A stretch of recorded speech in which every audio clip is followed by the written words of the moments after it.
boa noite. Bem-vindos a mais um TV Calafrio. No programa de hoje, vamos conversar um pouco sobre a história das histórias de terror nos quadrinhos brasileiros.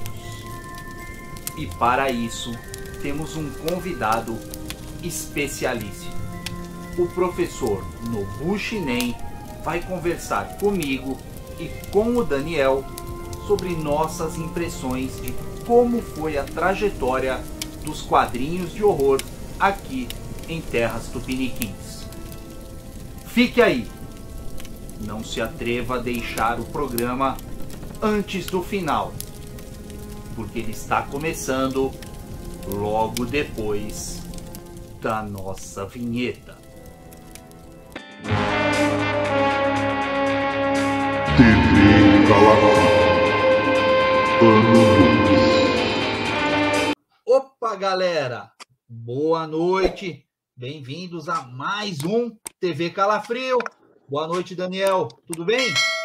Boa noite, Cássio. Beleza, cara? Quanto tempo, hein? Eu tava com saudade também já, viu? Pois é, cara.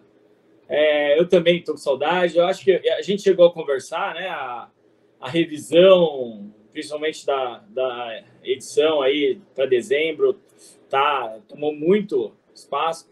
Foi uma edição que deu muito trabalho. A gente vai conversar aí nos próximos programas sobre isso, tá? Mas... E até aquilo lá, hein, Cássio? Eu quero me comprometer com vocês. Eu vou fazer um anúncio importante aí no próximo programa. Pode ser? Pode ser, combinado, galera. Ó, vamos aguardar aí. O próximo programa, Tá. então, a gente tem um pronunciamento do nosso editor predileto aqui no TV Calafrio, hein? E você, e durante a semana, você não fica me cobrando, que você não vai saber qual que é o anúncio, você não vai saber antes dos nossos espectadores, tá bom? Tá. Da última vez, eu tava achando que era a edição de dezembro, né? Mas depois que me caiu a ficha, eu falei, não, mas ele já tinha falado que a edição de dezembro ia ter, né? Então, não, mas na verdade você vai saber antes que a gente vai gravar, mas publicamente vai. Eu vou saber 2 dias antes do vídeo, né? Isso. Bom, galera, olha, eu quero alertar você aí que está assistindo ao TV Calafrio. Se você estiver assistindo pela primeira vez, eu tenho que te lembrar que esse programa aqui, quem assiste pela primeira vez, corre o risco de sofrer uma terrível maldição. Mas o seu mestre do terror aqui pode te livrar dessa maldição. É só você fazer o seguinte: já deixa o seu like agora e assiste o vídeo até o final. Quando chegar lá na frente, eu vou bater um papo direto com você de novo e eu, asseguro para você que eu libero você dessa maldição, tá bom? A gente volta a conversar mais lá no finalzinho e só quero lembrar vocês aí, o meu link da Amazon. A gente está aqui na semana da Black Friday da Amazon, então vou deixar um link aqui, geral do canal. Você entra lá, navega, pode olhar tudo que tem lá de promoção da semana Black Friday. Pode comprar um chiclete, um PlayStation 5, que você uma viagem para o espaço, uma passagem para o espaço, se você encontrar lá. E olha, o preço não altera em nada para você e você ajuda muito aqui o canal, porque a gente recebe uma pequena comissão pela divulgação dos links. Combinado? Ô, Daniel, você percebeu que hoje eu tô com traje de gala aqui, cartola pois e tal? Tá se esforçando para ficar bonito aí. O que aconteceu? Hoje eu tô em traje de gala aqui, porque o nosso convidado especial é mais do que especial, né? É especialíssimo, não é isso? Pois é, um convidado que já veio conversar com a gente outras vezes. Recentemente ele participou de um podcast aí bem considerável, um ótimo podcast sobre quadrinhos, né, do Universo HQ, o Confins do Universo. Eu até mandei um abraço para ele, lembra? No Sessão Maguila aí anterior, aí, devido à citação, né, para o Daniel Lopes também, aí, do Toque Nanquim, que também citou a Calafrio. Então, e ele lá fez um pedido especial, uma coisa aí, vamos conversar um pouco, amadurecer essa ideia dele e sugerir que pesquisadores, escritores aí se inspirem a fazer um trabalhinho aí sugerido por ele ali naquele podcast, né? Mas então, antes de chamar, eu quero desejar aí uma boa noite, aí, agradecer aos nossos espectadores que estão aí com a gente, né? Os leitores da Calafrio, galera que está assistindo a gente agora na Premiere, a turma que vai assistir no futuro aí, né? Vocês podem aí do futuro talvez desfrutar de um mundo bem mais tranquilo, bem melhor que o nosso. Tá lendo muitos gibis, tá certo? E aí, para conversar conosco, Cássio, quero chamar aí o nosso amigo aí, vai retornando aqui para o TV Calafrio, o professor aí, Nobu Shinen. Opa! Boa noite, Nobu. Boa noite, tudo bom? Boa noite a todos que estão assistindo. Boa noite, boa tarde, bom dia, né? Dependendo do horário que vão assistir aqui. Mas na estreia, boa noite. Nada mais apropriado para se falar sobre calafrio, sobre terror, do que à noite, né? Mas, de qualquer forma, quem for assistir em outro horário, saudações a todos. E ficou muito contente pelo convite de participar novamente, né? Da outra vez a gente conversou bastante, falou sobre outros aspectos, mas hoje a gente vai falar mais especificamente sobre essa seara tão rica, tão boa, que são os quadrinhos de terror, né? Dando uma breve explanação para o pessoal, né, para os nossos espectadores, os gibis de terror, uma forma industrial de se produzir, né, de criar HQs para terror, não exatamente adaptar um conto, adaptar uma história de um livro e tal, surgiu justamente nos Estados Unidos, né, de maneira que foi durante aquela reinvenção dos quadrinhos. A partir do momento que os super-heróis, que era o grande mercado da época da Segunda Guerra, caiu num declínio. Okay? Foi uma coisa muito rápida ali, de finalzinho dos anos 40, e já durou até 54, quando entrou em vigor a censura, a autocensura, né? Acho que entrar nesse assunto e nos fatos que aconteceram levaria muito tempo. Acontece que, naquela época, as histórias em quadrinhos que eram produzidas nos Estados Unidos chegavam muito rápido aqui no Brasil. Em questão de 6 meses já estavam sendo publicadas. Isso não só o terror, os super-heróis era assim, né? O Batman estreou aqui no Brasil meses depois dos Estados Unidos, as coisas do Super-Homem. Então, o que a gente pôde observar? Nos gibis de terror, tá? Esses fizeram um enorme sucesso aqui no Brasil e foram cortados. A gente não é mistério nenhum que sempre as agências de licenciamento e de importação de material sempre venderam muito barato, quando não entregaram de graça para alguns editores aqui no Brasil, né? Fosse tiras, fosse histórias em quadrinhos. E a partir do momento que esse material escasseou, porque foi censurado nos Estados Unidos, foi proibido, de certa forma, nos Estados Unidos, né?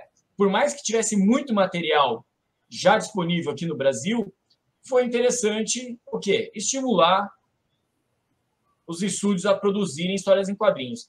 Essa é a única origem? Não. Já havia editores, né? Até vai sair aí uma biografia, um livro sobre um desses editores agora, eu até prestei depoimento para esse livro, tá? Falando que eles tinham muito apreço pela produção nacional, pela qualidade nacional. O próprio Jaime Cortez falava que os desenhos que vinham dos Estados Unidos até eram bons, mas os argumentos eram muito ruins, os roteiros eram muito fracos. Tá? Então, havia assim, alguns editores aqui no Brasil com vontade, com estímulos à produção nacional. E como o terror caiu muito no gosto dos brasileiros, muito sucesso, vamos falar sobre os primeiros gibis e tal, né? Foi a chance e a oportunidade de se criar uma indústria, né? Sobre a qual aí o Nobu fez o grande pedido dele, aí, né, Nobu? Bom, justamente, né, só para contextualizar, quando eu participei do podcast do Universo HQ, né, Confins do Universo, foi sobre livros sobre quadrinhos, né, que é uma praia que eu me sinto bastante à vontade, porque eu acompanho os lançamentos, que eu tenho um bom acervo, até porque, como pesquisador e como professor da área, né, a gente precisa acumular um conhecimento, precisa confrontar informações, né, e eu tenho acompanhado bastante essa parte de lançamento de livros sobre quadrinhos, que a gente considera como teóricos, não só livros que falam sobre a teoria dos quadrinhos, a linguagem, mas livros históricos que falem sobre autores, que falem sobre técnicas. Então a gente coloca tudo dentro das categorias de livros teóricos, né? E a última pergunta foi justamente o que eu sinto falta, né, de haver uma publicação, e eu comentei justamente isso. Falta um livro que conte a história dos quadrinhos de terror no Brasil, porque eles foram muito importantes. Então o Daniel falou aí a respeito dessa fase em que começou a faltar material e que foi uma brecha para que os autores brasileiros começassem a produzir.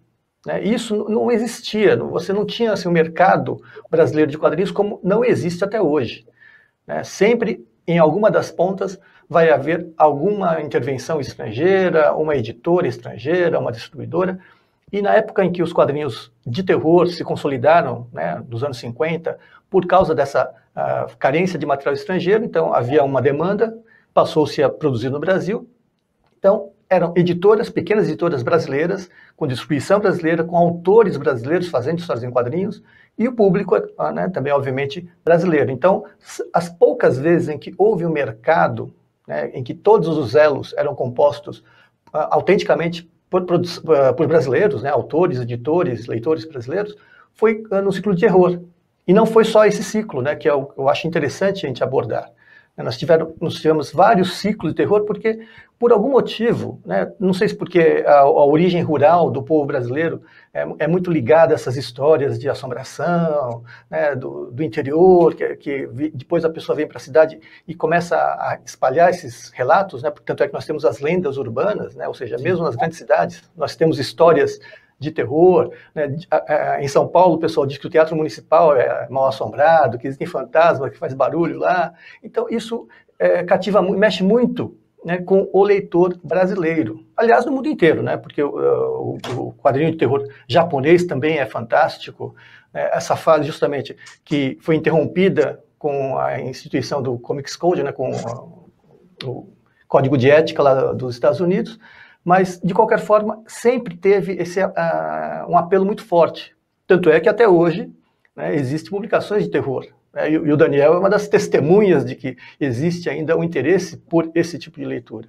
Então, quando eu comentei a respeito disso, né, eu falei que eu sinto falta de um livro que fale sobre isso, né, que aborde toda essa rica produção, que inclusive revelou grandes nomes, né, o Flávio Colin, Júlio Shimamoto, essa geração que veio primeiro e que depois foi enriquecida com outros nomes, né, e até hoje vem sendo acrescentada, né, uma legião de bons autores, ele surgiu ou ganhou força graças ao quadrinho, o próprio Jaime Cortez.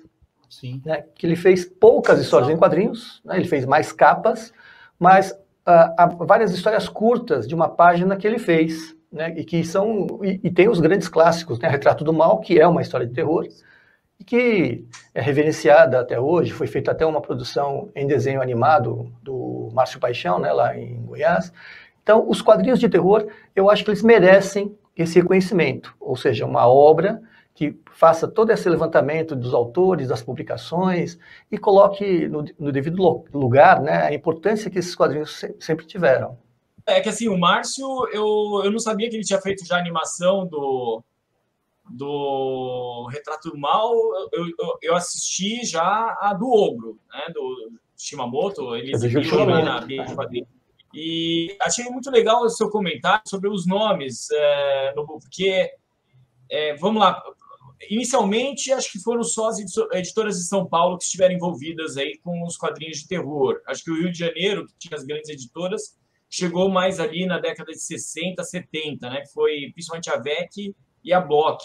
Eu não lembro se no Rio de Janeiro tinha outra editora antes envolvida com quadrinho, com gibis de terror, né? Séries de terror antes da VEC.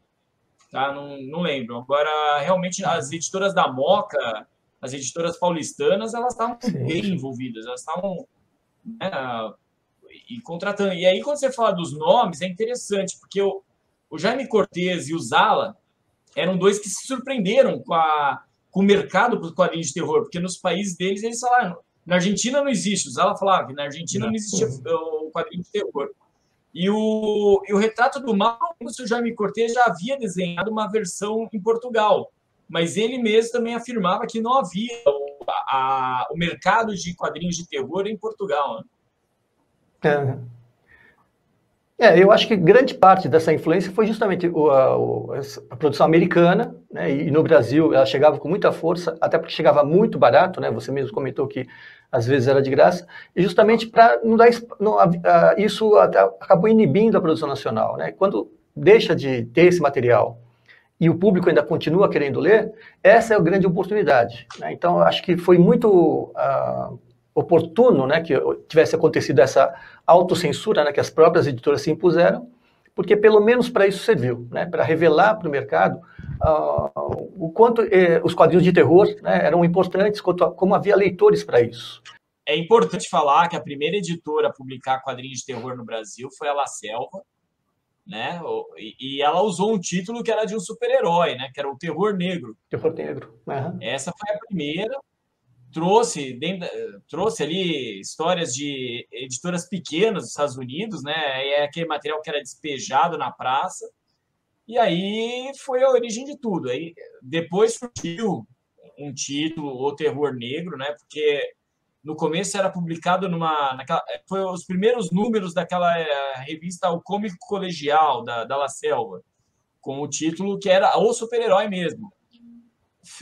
Chamou a atenção, e aí o Jaime Cortez resolveu começar a revista do número 1, chamado Terror Negro, que aí sim foi um grande sucesso. Acho que até, Nubu, foi a revista mais longeva aí, talvez, em numeração, né? Ela ainda percorreu outras editoras. Uhum.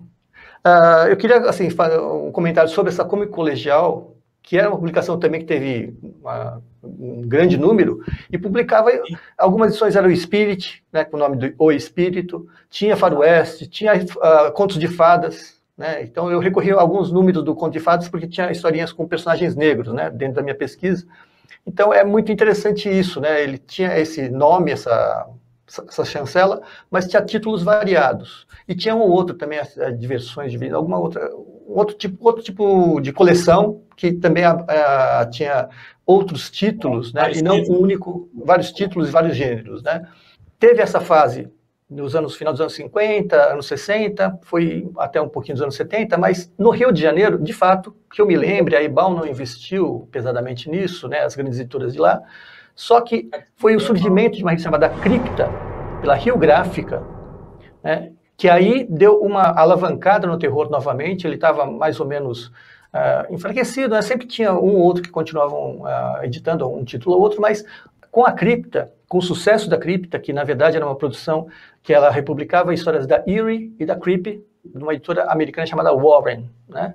E realmente tinha uns trabalhos maravilhosos, José Ortiz, Luiz Bermejo, né? Tinha até o Rich Corbin, né? Então tem um pessoal realmente muito bom fazendo quadrinhos para Warren, e essa revista Cripta, e depois teve um segundo título chamado Choque, fez muito sucesso.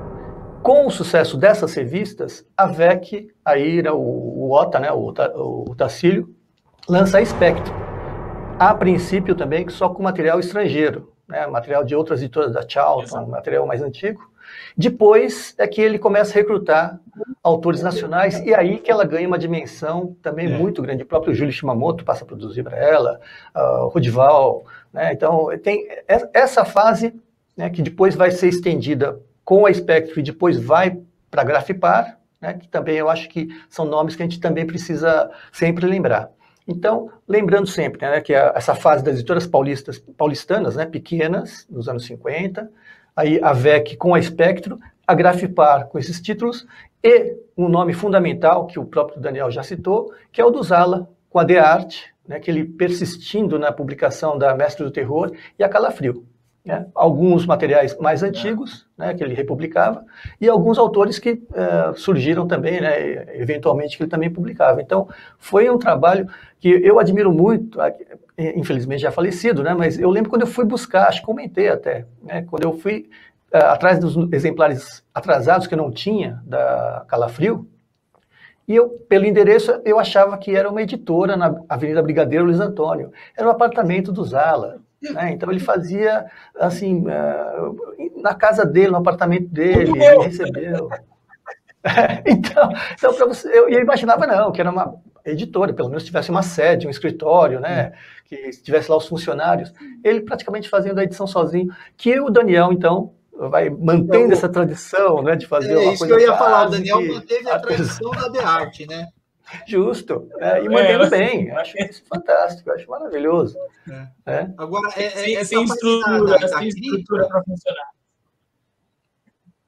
Agora, essa fase da crítica, né, professor, que começou ali na metade ali da década de 70, acho que 76, por ali, né?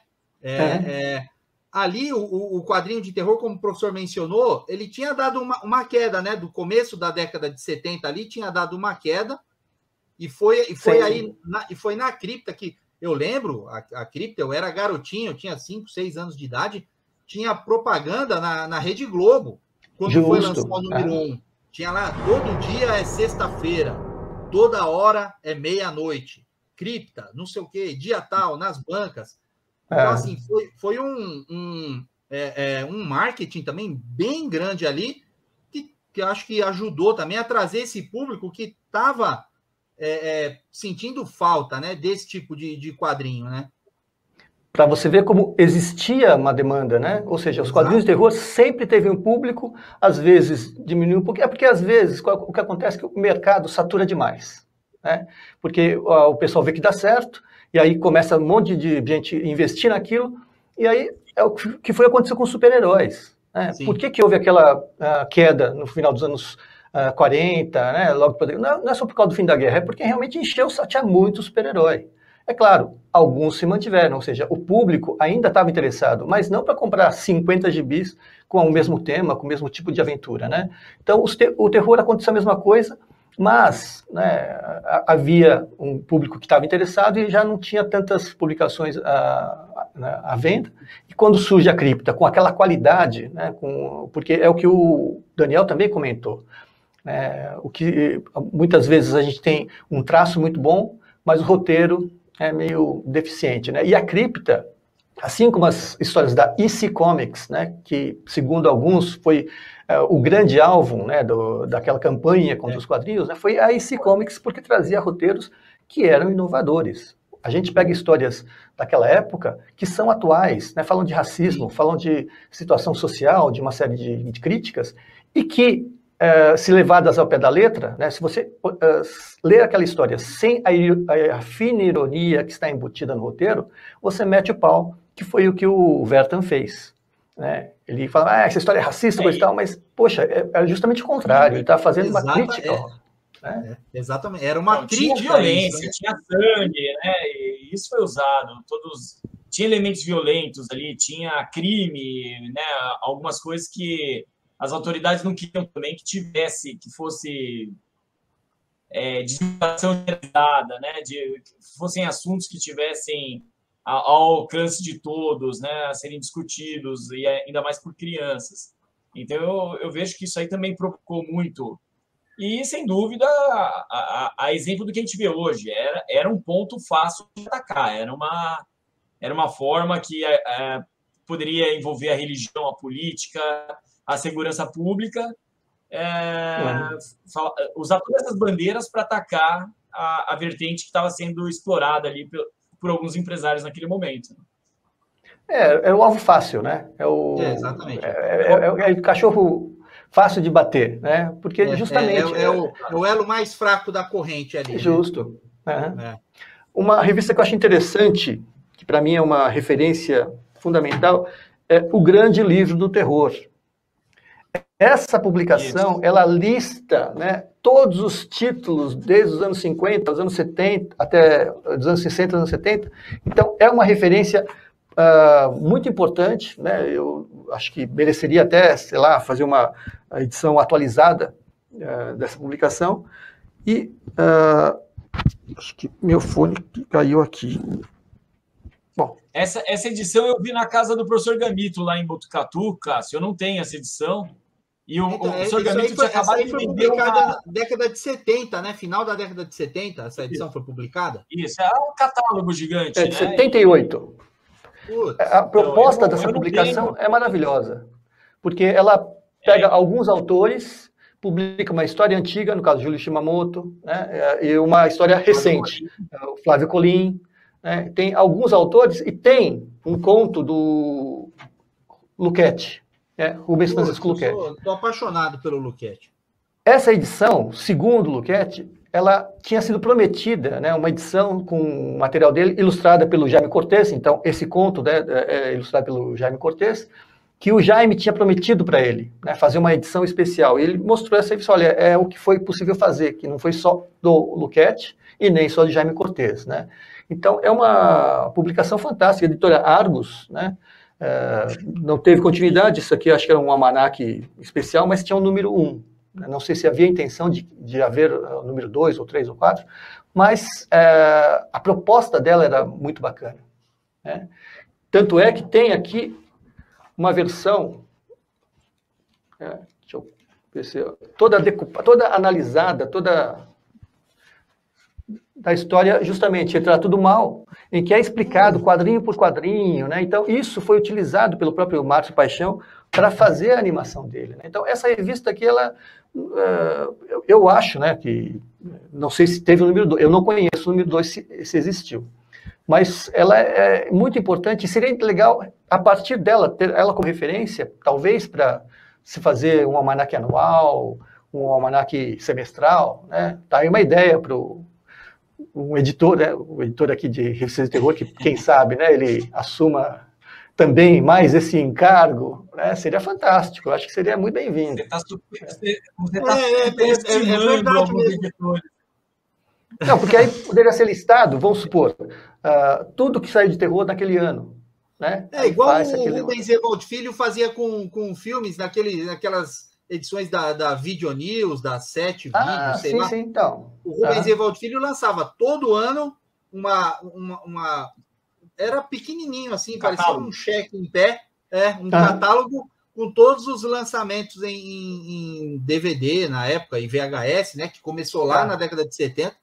Ele publicou isso até pertinho de 2010, por aí. Eu tenho alguns aqui na minha coleção.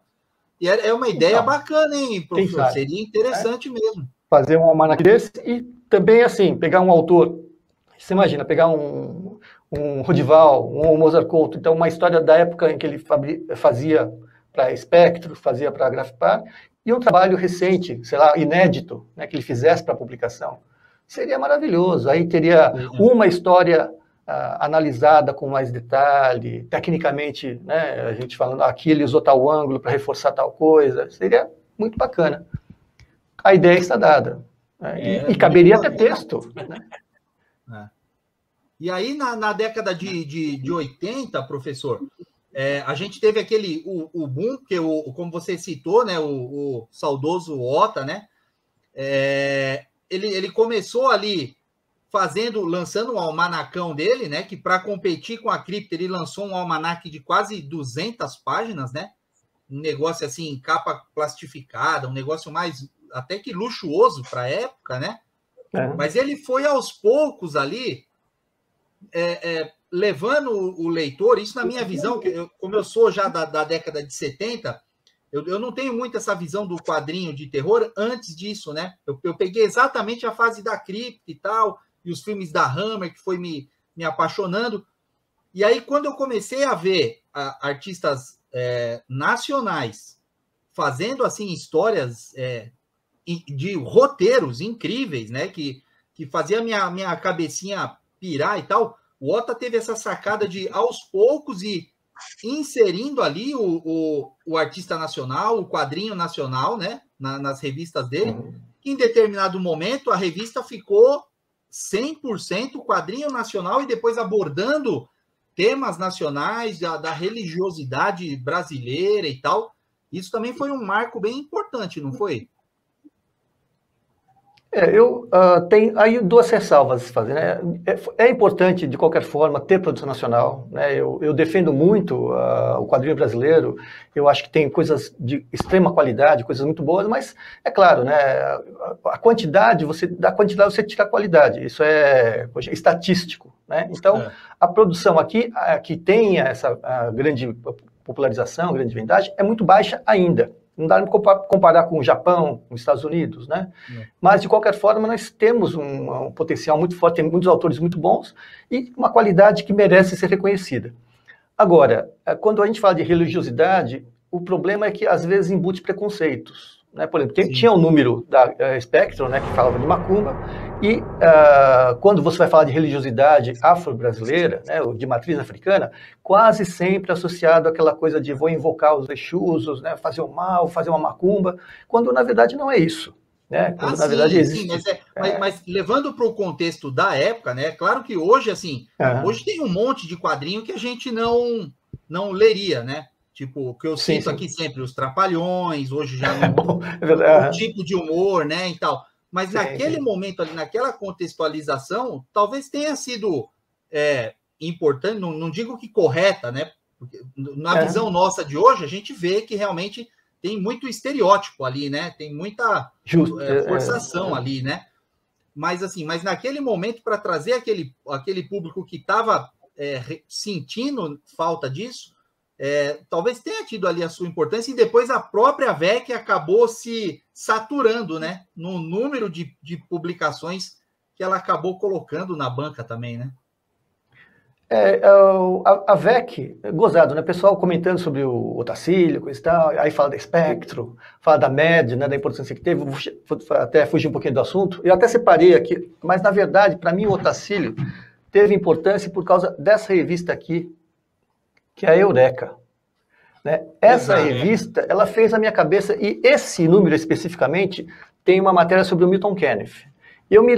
Esse aqui não é o original que eu tenho o meu original, tá todo esbagaçado. Né? Eu fiz questão de comprar essa mesma revista, esse mesmo número, fica dentro de um saquinho plástico, eu só tirei para, né, mostrar para vocês, porque essa vontade que eu tenho de conhecer os bastidores dos quadrinhos nasceu dessas matérias.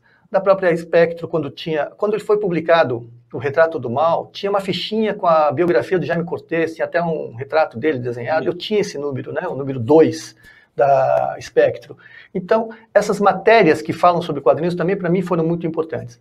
A VEC teve uma importância uma importância fundamental na minha concepção, né, com a MED, porque trouxe um humor jovem que a gente não conhecia, né, e aí eu tenho certeza, aprendi a achar graça nas coisas pelo humor da MED. Eu colecionei a MED até o número 50, depois emprestei, me desfiz, mas ela foi, assim, também na minha formação como leitor, ela foi muito importante. Né? Então, a VEC, e tinha as outras revistinhas, o Brasinha, Arte, né? Tinha vários, os Smurfs, que na verdade eram os Strumfs. Então, a VEC, ela foi muito importante. A Bonelli, como editora, assim como títulos da Bonelli, começou na VEC também, né? O Tex ele já tinha sido publicado, se não me engano. Não, acho que foi no VEC mesmo. Foi, o Xuxa que tinha sido publicado anteriormente, né? O Tex é no chequinho, mas como título, né? Como revista, nesse formatinho italiano que acabou se consagrando, foi, aliás, como criança, né? Eu tive a número 1, mas por causa da flechinha que veio de brinde, né? Veio um arco com elástico, eu era louco por aquilo, eu comprei essa revista por causa do brinde, né? Na época eu nem lia a história, né? Mas era um almanaque grosso, coisa e tal, eu achava a história muito comprida para ler. Depois é que eu vim dar o devido valor, né? Acabei lendo a história, colecionei, recentemente a Salvat lançou aquela coleção, né, que é os lombadeiros, né? Que eu acho terrível, exatamente, mas acabei... a minha tá ali, ó. Então, é porque essa coleção, e o Tex tem essa vantagem, traz artistas, assim, fantásticos, né? Então, tem uma variedade, não é o único autor fazendo tudo. Então, acho que essa coleção valeu a pena ter colecionado, né? Até porque eu tinha pouca coisa, fora alguns formatinhos, que eu não sou um colecionador de Tex, né? Mas Tex tem uma característica que é a mesma do Conan. A pessoa não lê quadrinhos, mas lê Tex. A pessoa não lê quadrinhos, mas lê Conan. É um outro perfil, é um outro público. Né? Então, é muito interessante isso. E o Tex tem um público fiel. Você vê que mudou de editora, vai para Mitos, foi para, né, da DVEC foi para Globo, depois vai para Mitos, e continua vendendo lá, fazendo sucesso. Né? E os seus derivados, né, da Bonelli, né, que acaba também, o público vai atrás. Acho muito importante também. Né? E além da VEC, né, que com a Spectrum. Então, eu lembro que aí, realmente a VEC, ela acertou muito aí, e acho que como publicação nacional de terror foi... eu lembro, até as primeiras edições da Espectro, eu não gostei, aí teve a número 2 aí a publicação da Retrato do Mal, do Jaime Cortez. Eu só não lembro, Nobu, porque a Retrato do Mal foi originalmente 2 páginas, depois ela foi ampliada. E acho que na número 2 foi a primeira vez que ela foi publicada de forma ampliada, né? Com 7 páginas. Essa versão mais extensa, que depois saiu... não, ela tinha saído antes na Cras. Só que tinha saído colorida. Na Cras ela já saiu... Tá, ok, tinha saído na Cras, né? Mas eu acho que foi colorida. A única colorida do Jaime, né? Foi a única história colorida do Jaime, né? Não, tem outras histórias. Tem aquela Magolt, filho meu, colorido, umas cores fortes, né? Tem coisas coloridas dele também, mas eu acho, né? Bom, aí é a opinião de leitor, é a opinião de quem curtiu uma coisa ou outra. Eu acho que o preto e branco ele dá um clima mais adequado ao terror. Não que você não consiga fazer histórias coloridas, tanto é que senão todo filme seria em preto e branco, né? Mas eu acho que você curte mais aquela sombra, aquela penumbra no preto e branco. Então, eu como gosto, né, do preto e branco, eu valorizo o traço do artista, né? Eu prefiro, por exemplo, eu sou fã, o meu personagem, minha série favorita é o Spirit. Mas esses dias alguém comentou, né, não sei se o Alexandre Link, alguém falou que a gente aprendeu a ler o Spirit daquela fase fantástica que saía no gibi semanal. Né? Porque até então, até os anos de 40 até 46, era um quadrinho médio. Né? Ele passa a ser excelente depois que ele volta da Segunda Guerra e conta com uns colaboradores maravilhosos. Mas se a gente for olhar, mesmo as primeiras tinham umas coisas bem inovadoras. Né? A narrativa dele sempre foi muito rica, né? Muito interessante, mas essa fase mais maravilhosa do Spirit, e que saía, né, no gibi semanal, no almanaque do Gibi Nostalgia, né, que foi lá que eu aprendi a gostar do Spirit, é realmente dessa fase dos 6 anos finais, né, do personagem, que aí depois o Will Eisner deixa para fazer outros trabalhos. Mas eu gostava quando saía em preto e branco. Né, então, eu curtia demais o traço, aquelas manchas, né, aquelas áreas mais escuras. E é claro, né, a gente sabe que foi criado para ser publicado colorido.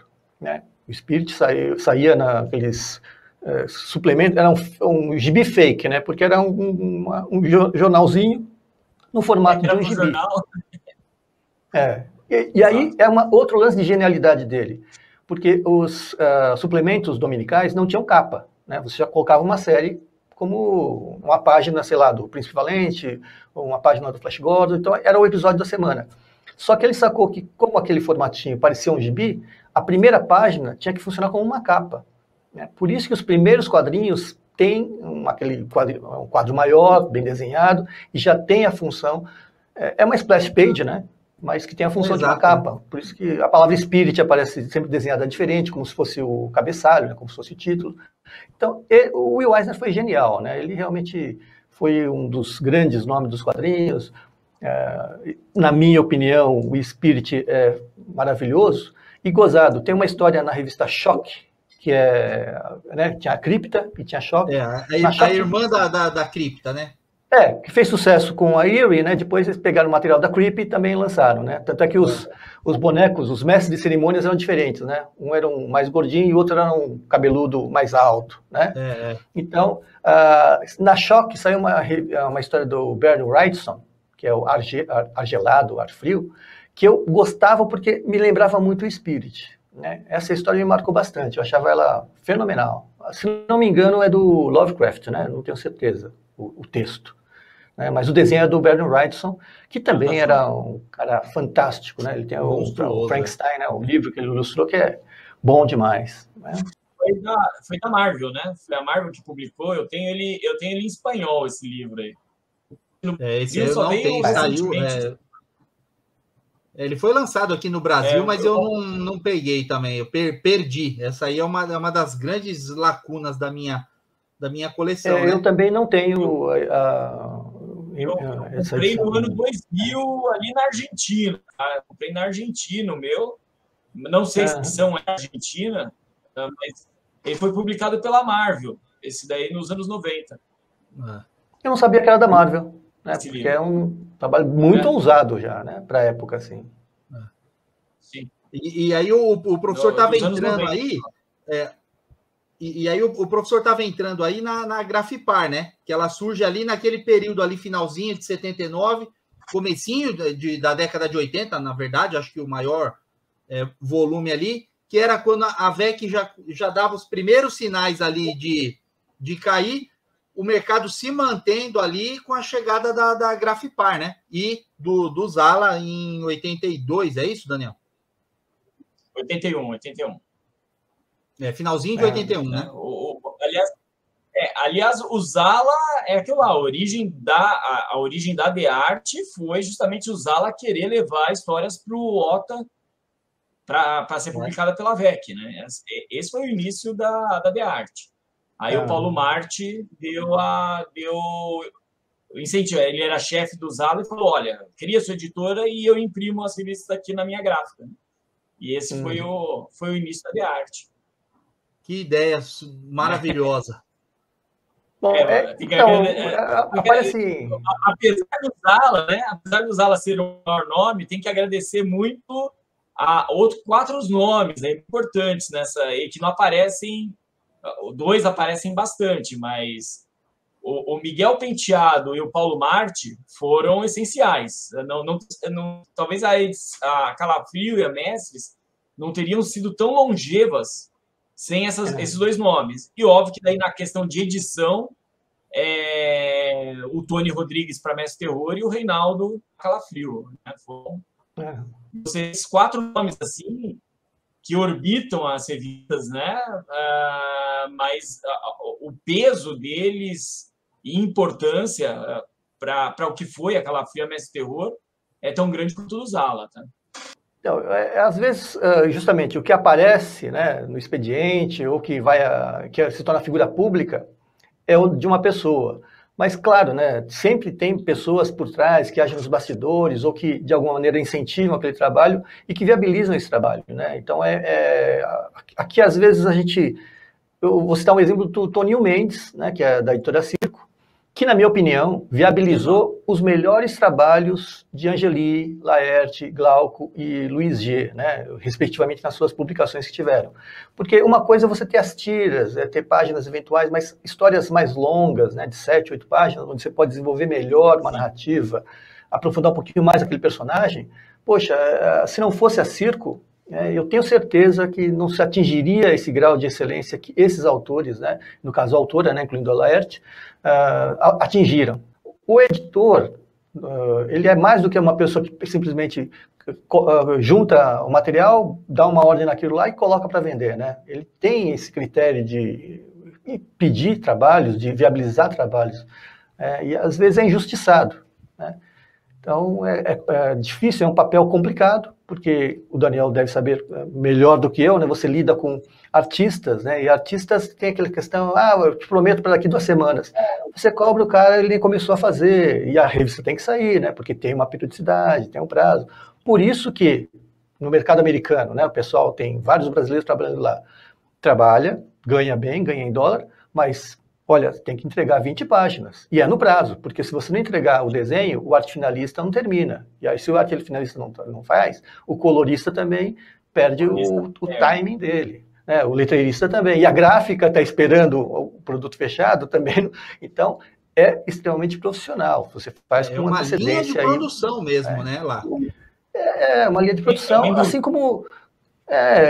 o gozado é assim, né? É claro que a gente curte as revistas como um produto de arte, como um produto cultural, mas antes de mais nada, é um produto comercial, porque se não vender, o Daniel, se ele só tomar na cabeça durante 5, 6, 7, 8 anos, só tirando dinheiro do bolso, uma hora ele vai falar, olha, gente, eu sinto muito, mas não viabiliza, né? Então, eu comento muito com o Rogério de Campos, né, sobre ele foi muito ousado na Conrad. Ele publicou coisas que eu tenho certeza que ele sabia que não ia vender.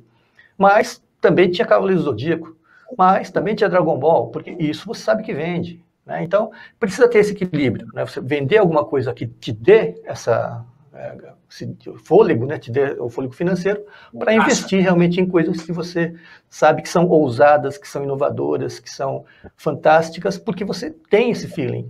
né? Acho que é uma das coisas que o editor tem e que ele não sabe explicar, né? Não existe uma formação para você sacar, putz, essa história aqui tem algo... E é claro, nem sempre acerta.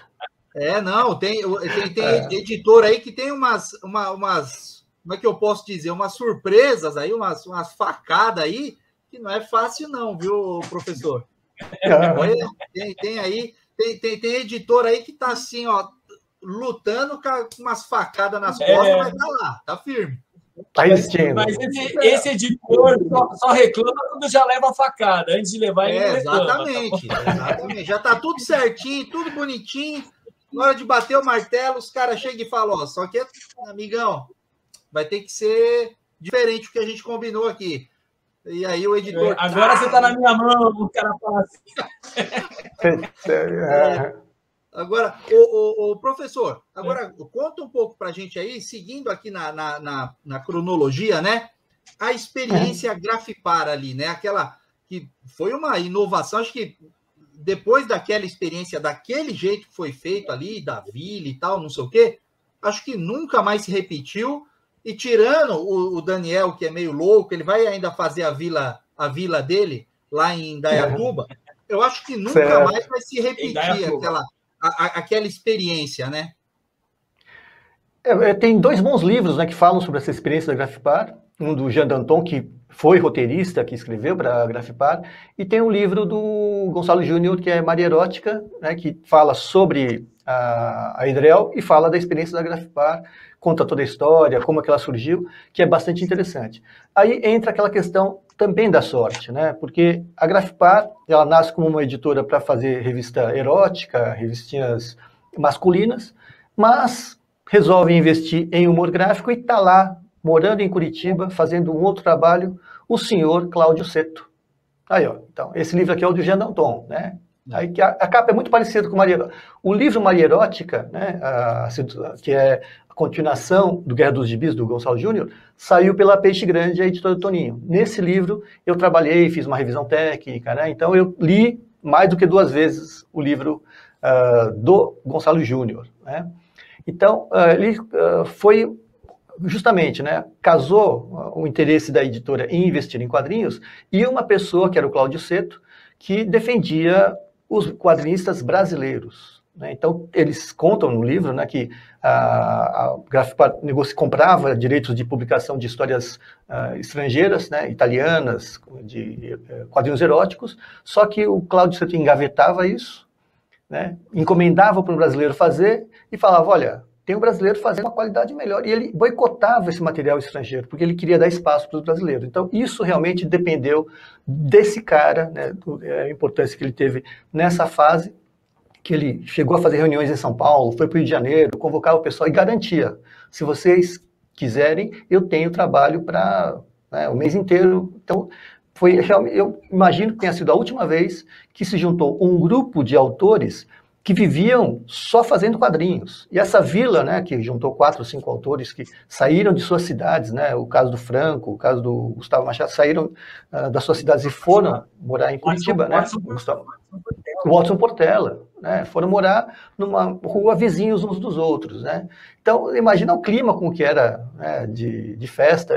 O Franco, uma vez, ele me emprestou uma fita em que eles simulavam um programa de rádio, mas só falavam besteira, mas assim, como se fosse um programa sério, né? Então, era um ambiente bastante criativo, né? Porque a criatividade é isso, você se sente desafiado pelo seu colega e você tenta ser mais rico ainda, mais talentoso, fazer uma história mais bem feita, né?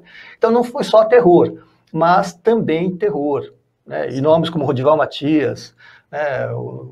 o Mozart Couto, o Watson, para mim, assim, eu sou apaixonado pelo Mozart Couto. Não, ele tem um traço maravilhoso, né? Se você for... Aí aquele negócio, né? Se ele fizesse carreira num outro país, hoje seria... A gente nunca sabe, né? Porque o nosso contexto esse. Talvez ele tivesse as mãos amarradas, né? E não pudesse criar o que ele criou, talvez, né? Então, o Watson, esse que eu já comentei, né, na outra vez que eu estive nesse programa, que era a trindade, né, a santíssima trindade dos quadrinhos, era o Watson Portela, Rodival Matias e o Watson Portela. O Moza. O Rodival Matias, Mozart Couto e o Watson Portela. Só que o traço do Watson, ele é mais para um outro tipo de história, né? Aquele traço mais fino, sem grandes manchas escuras, então funciona mais para ficção. Limpo, né? Sem achuras e tal. Exato, né? Então eu acho que... Mas ele também fez histórias de terror, fez histórias de tudo quanto é gênero, fez histórias eróticas, inclusive, né? Que é aquela... O profissional, ele faz aquilo que, olha, dá para fazer isso aqui, você é remunerado, vou fazer. Os quadrinhos é uma forma de entretenimento que usa a arte, né? Acho que toda forma de entretenimento acaba usando arte. Mas eu também não gosto de classificar como arte. Eu prefiro... Aí é a visão de engenheiro, né? Eu prefiro entendê-los como produto, bem de consumo, entendeu? E eu acho que o professor travou lá. Às vezes eu sentia que eu falava e aí demorava para ele... Ó, caiu. Opa, caiu. Eu acho que o professor Nobu aí caiu na maldição da Calafrio. Será que ele não deu um like, cara? Será que ele esqueceu de dar o like aqui? Pô, galera, ó, o professor deu uma caidinha aqui, enquanto a gente já ele volta aí, hein? Já ele volta. Porque vamos tocar o papo aí, né, Cássio? Então, vamos tocando aqui. A gente tinha parado ali, Daniel, década de 80, começo da década de 80, Grafipar e tal. E aí, eu queria conversar um pouco com você, pós-Grafipar... Vamos lembrar de uma coisa, né, Cássio? Nesse momento, Grafipar, o mais importante da editora era o erótico, né? Então, tinha o terror com pano de fundo erótico, né? Exatamente. Tinha a ficção científica, pano de fundo, tinha os bárbaros, tinha que ter um romancezinho mais apimentado ali, né? Sim, exatamente. Agora, pós essa fase aí, a gente teve a Cripta, né, que o professor citou há pouco aí, que foi o grande boom da segunda onda aí do terror nacional e tal. A Cripta tinha parado de circular, tinha mudado para a terceira geração e tal, né, mudou a revista e parou de circular, Espectro parou de circular, né, todas as publicações da VEC, e a única que estava ali ainda publicando era a The Art, firmemente, né, e aí foi a mais longeva e adentrou a década de 90, e a Block, que inicialmente começou com o material da Marvel e depois passou aí para a produção nacional aí com o Edmundo Rodrigues e tal. E nessa fase a primeira metade da década de 80, eles produziram bastante quadrinho de terror também, né? Sim, foi isso. Acho que assim, bom, eu já teci algumas críticas, eu reconheço muito o valor da Block, né, Cássio? Eu reconheço o valor da Block. São gibizinhos legais, deliciosos de se pegar. A gente tem muito carinho por eles, né? Mas você já conhece as minhas críticas. Até falei uma vez aí, num Respondo ao Stefan aí, né? O que eu acho da Block? Acho que a Block diminuiu o trabalho de muita gente ali, né? Ela tinha ótimos profissionais e o resultado final, editorial, pessoal, editorial, tá? A revista final estava muito aquém da capacidade dos artistas e profissionais envolvidos, tá? Eu não estou falando só dos desenhistas e escritores, estou falando de letrista, né? Tinha lá o Milton Sardella, tal, um pessoal, e o próprio editor, que era o Edmundo Rodrigues, tá? Então, tem isso. No entanto, chegou um momento que só a Block na banca. Então, também isso agrega um pouco mais o valor dela, tá? E aí, a The Art, a gente já conversou, né? A The Art, a gente já conversou algumas vezes aqui no nosso TV Calafrio, falamos já bastante do que foi a The Art, o que foi usá-la, já trouxemos convidados aí que trabalharam naquela época com a revista, né? Então, a The Art, o que a gente pode definir da Calafrio da Mestre Terror é que foram os dois títulos. Aí, ó. Olha quem chegou. Eu acho que deu like. Ó, professor Nobu. Opa! Ô, professor. Estranho, porque eu estou conectado no cabo. Bom, porque o Daniel aqui, ele já tinha falado o seguinte, que provavelmente o professor tinha esquecido de dar o like aí foi a maldição do TV Calafrio. Poxa vida, hein? Não, eu vou dar um like para não acontecer nunca mais isso, pode deixar. Então, professor, enquanto o professor tinha caído aí, estava resolvendo o problema do cabo que desligou, a gente passou aqui pelaquela fase da Grafipar, né? E aí o comentário que eu pus para o Daniel, e ele já deu a opinião dele com relação a esse material da Block e tal, e aí eu queria que o professor colocasse. Eu coloquei o seguinte, o professor trouxe para a gente que lá 76, metade da década de 70, a Cripta foi a revista, foi o gibi primordial para o reboom, né, para o segundo boom aí do mercado de terror, de quadrinho de terror no Brasil e tal. E aí, ali no começo da década de 80, a gente tinha a Cripta, tinha deixado de ser publicada, né? Ela tinha mudado de nome para terceira geração e não funcionou muito a estratégia. A revista parou de circular. As revistas da VEC, né? Espectro, Sobrenatural, Histórias do Além, Pesadelo, todas elas também pararam de circular. E aí a gente ficou, num determinado momento ali, só com 2 editoras publicando quadrinhos, até depois, mais para frente, a gente entra na Press Maciota, né? Mas num determinado momento ali, pelo menos que eu me lembre, né? Aí o professor pode ter alguma outra informação, a gente ficou só com a The Art, que foi aí a mais longeva, né? E, na minha opinião, a melhor de todos, sou apaixonado mesmo, e a editora Block, né? Que tinha começado lá, tinha visto aquele sucesso lá da Cripta. O que eles fizeram? Bom, a gente tem os heróis da Marvel aqui, vamos trazer o terror da Marvel. Lançaram o terror da Marvel no finalzinho da década de 70. Quando eles perderam os direitos de publicação, eles começaram a investir no terror nacional, dando sequência, né, aos monstros da Marvel e tal. Então, num período ali, no começo da década de 80, a gente só tinha essas 2 publicações de terror, né? E aí eu queria que o professor falasse um pouco dessa fase da Block. Se o professor lembra alguma coisa, tem algum comentário a fazer dessa fase do terror da Block e do terror nacional da Block, né? Tinha Flávio Colim, tinha o Edmundo Rodrigues, enfim, entre outros lá. Marcelo Quintanilha. Então, dessa fase eu acompanhei pouco. Aliás, as revistas da Block eu acompanhei muito pouco. Né? Tem uma fase que eles tinham até revistas Trapalhões, uma série de outras coisas, mas eu não acompanhava tanto assim. Né? Então, não posso nem dizer que era legal, não era legal. Se dava espaço para o autor nacional, eu acho que, de qualquer forma, teve sua importância, né? Tem o seu mérito. Mas não sei se é verdade, mas o problema é que as cores da Block eram meio esquisitas, né?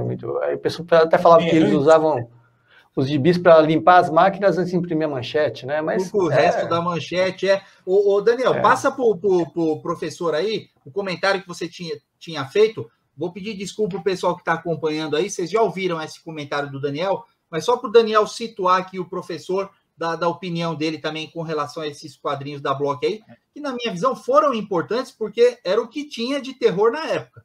Se não fosse a Block, a gente ia ficar só com a The Art mesmo, né? Mas eu concordo com o que tanto o Daniel e o professor colocaram aqui. Repete aí o seu comentário, Daniel. Não, é fato, né? É importante, era o que tinha na banca e publicava autores nacionais, né? Esse é o grande mérito da Block e produzia gibizinhos simpáticos, tá? Gibis que hoje quem tem guarda com carinho, né? E quem não tem está procurando aí e paga caro até por eles.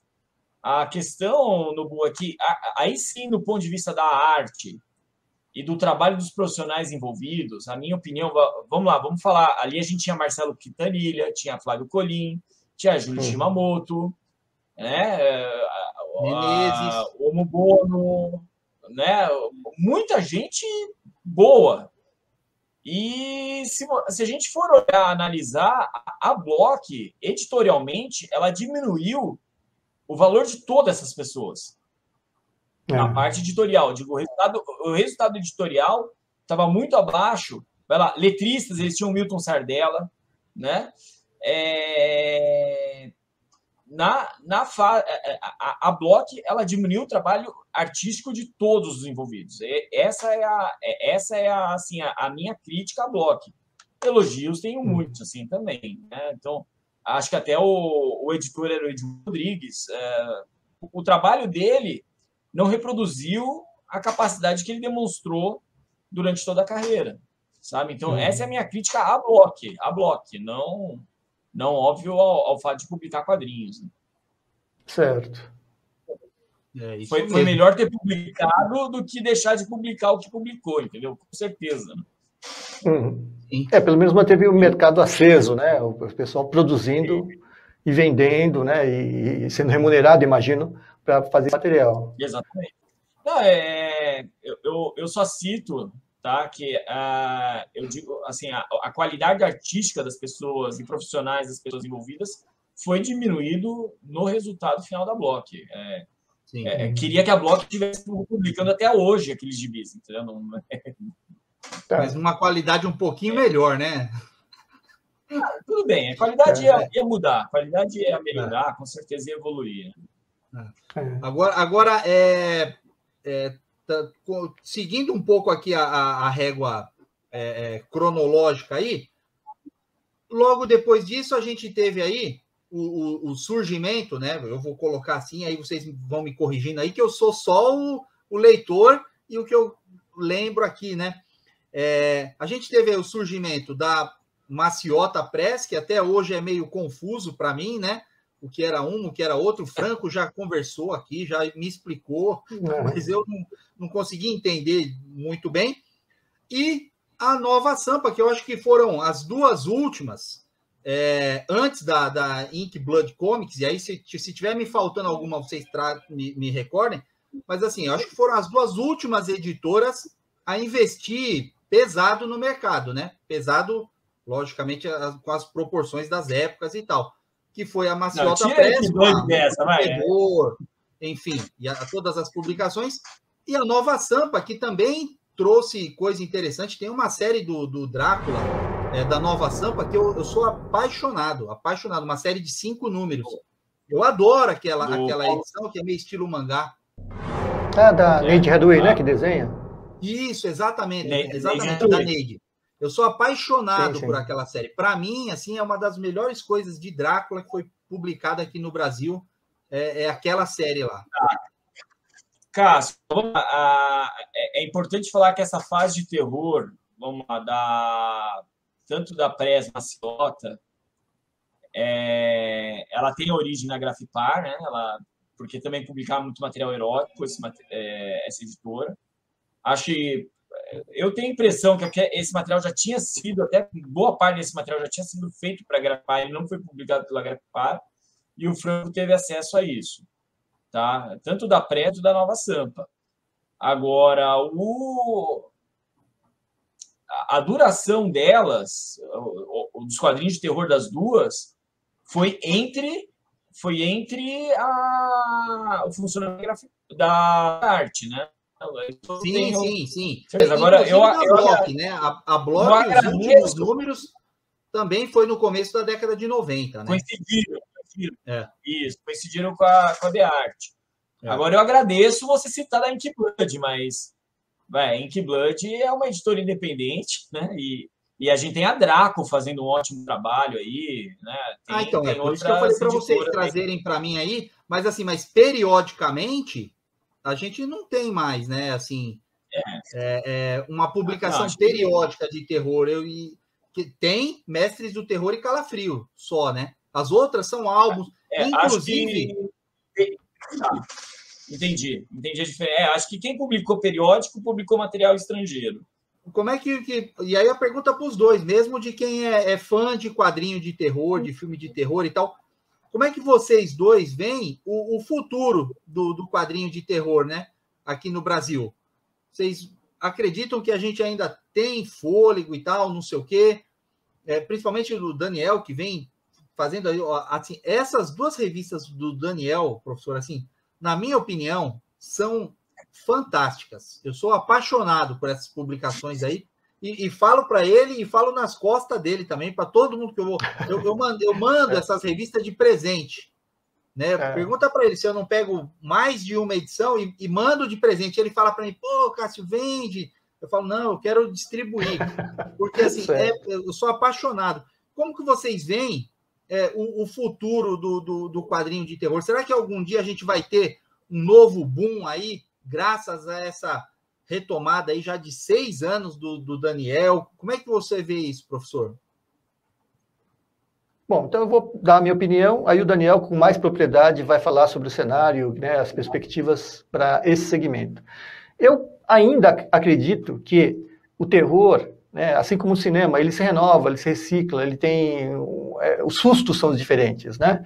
O terror japonês, ele tem influenciado muito o cinema americano mesmo, né? Então tem refilmagens de clássicos do terror japonês, com atores ocidentais, com atores americanos, com elenco americano.